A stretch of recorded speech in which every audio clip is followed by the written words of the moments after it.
Hello everybody, today we're going to be doing a discussion video that isn't on a laptop. Yeah, I know, this is extremely shocking for some of you. I am sorry. It might give you a heart attack. But anyways, today we're going to be showing the best hand trap of this format. And essentially I'm just going to cover all of them and then explain why some are better than others. There are some just kind of oddball stuff in here, but it's whatever. So,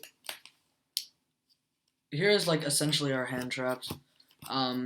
This one proxy is Ghost Ogre and Snow Rabbit. I actually don't own a copy, so yeah. For the most part, we're gonna start covering all of them based on real life examples and stuff like that. So I think first thing we're gonna go over is Flying Sea. So we're gonna talk about how many matchups it's good against, how good it is, like in general, and then just another card I forgot was actually Retaliating Sea. But you know, we'll talk about that too. But Flying Sea. We're gonna start talking about this card. Flying Sea. If you don't know the effect, you probably do. I'm actually not gonna read out the effect. But essentially, so what's his good matchup is it's good, extremely good against VA. Like, the winner of the recent YCS Toronto actually claimed that every time he resolved Flying Sea, he would have won that game against a mirror match, of course. So I feel like Flying Sea is already, from a player who just won a YCS, is described very well, and the fact that this card can be played in just, it's such a good card. I feel that just adds a lot of utility. The problem is it's only good against BA and BA alone. Of course, BA can be a very problematic matchup against lots of people, like just for lots of decks. And also, I feel like now that BA is becoming cheaper, this card will become more and more handy in both mirror match and, well, regular, like just versing BA. So I feel that this card is the problem with playing like 2 to 3 of this card in your extra deck or side deck, even though I do that, is just because it's only good against BA. I guess you could put it in against Tellers, but Tellers at that point is just beaters, and they could start swinging with stuff and start like. I feel like the problem with putting Flying Sea onto a board that isn't BA is that they can just move all their stuff to attack and start swinging, and the problem is you can't summon anything, because if you do, they're just going to keep swinging with the Flying Sea, or they're going to swing at it with the Flying Sea. So I feel like Flying Sea is only good against BA. It can do something against Tellers, but it's not good. Next card we're going to be talking about is Maxi, so Flying Sea's brother. This card is, well, it's had its high and down moments. I think the problem with this format is that I know it's a good card and everything, and it is definitely very good, but like, it's very, very easy to stop your opponent for not +1ing off of your Maxi. I feel like this is really only good in Necros mirror match and against BA. And against BA mirror match, you don't really want to be seeing more than one, or even sometimes one. Like, a BA can very easily, like, BA can as well play around this. If you drop this on Tellers, they can play around it. Like, as soon as you drop Maxi, they have enough backer to stop them over. But I feel like against Necros, it's pretty good. The thing about Maxi, though, is it's good against almost every matchup you will ever play. So it's good against Tellers, it's good against Necros, it's good against BA. Like, it's decent or good against all those decks, and it's okay. It's actually really bad against Clifford. There's not really no hand traps for Clifford besides Ghost Ogre. So I guess that's like something to say. But like, I feel like the main purpose, or the main point I'm trying to say here, is that Maxi is very easy to stop your opponent from +1ing, right? By the amount of traps that are running around this format, your opponent not +1ing off of, like, you not, like, if your opponent activates Maxi on you, like, there isn't as much decks that are forced to special summon. If your opponent goes, has Unicorn Valk and then Senju, they can literally just go Unicorn. And well, of course they're vulnerable to Trish, but now they have a Unicorn. You only +1. You literally just traded Maxi off for another card. So Maxi in this case is practically Upstart. I guess that's like all I have to say about Maxi. It's not like that useful. I know this video is already super long. Next thing we're going to talk about is Lancia. This is a personal favorite of mine. I love Lancia. it covers both the Ritual Beast matchup and the Necroz matchup. So it's pretty decent, but everything else is not even playable. So it's not like something you can main like maxi main deck, right? Regardless, this card is really, really cool.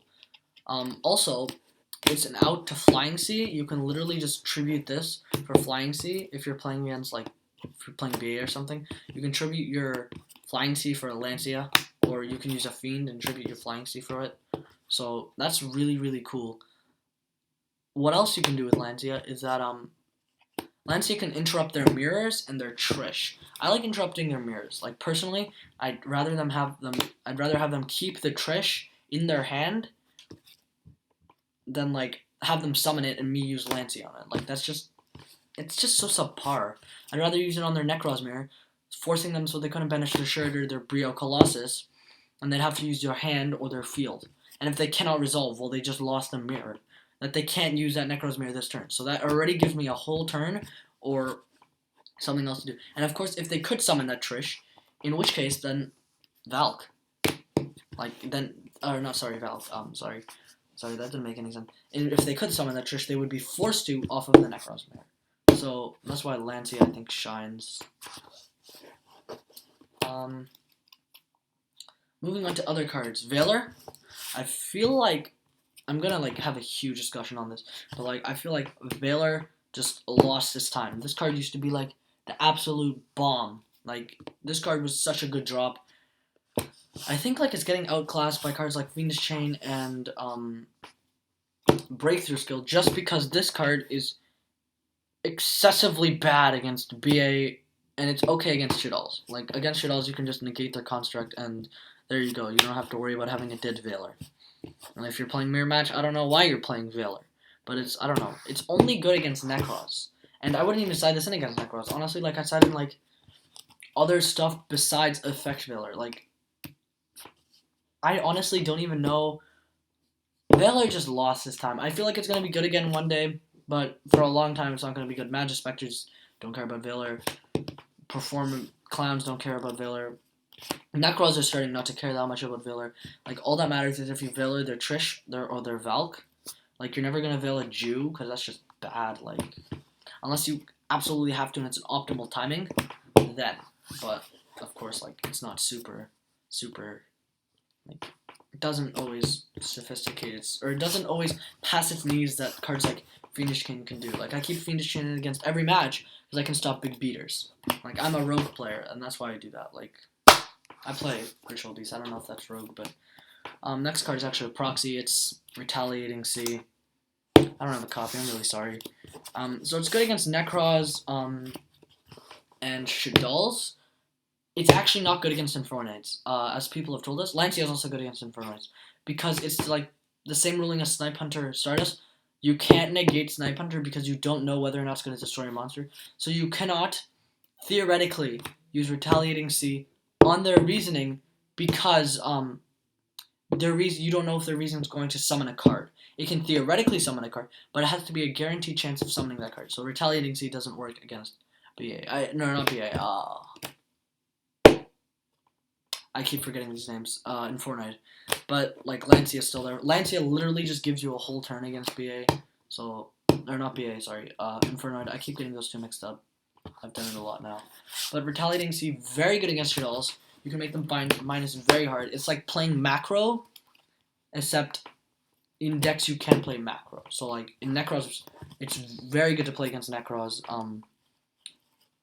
I feel like Necroz is just, like, vulnerable to so many, like, hand traps and cards like Mistake, Macro, Foolish. No, not Foolish. What am I saying? DeFi, sorry. Let's name some other ones. It's vulnerable to Ryo. And it's, like, vulnerable to a lot of things. As Patrick Hoban said, or he quoted, I don't know.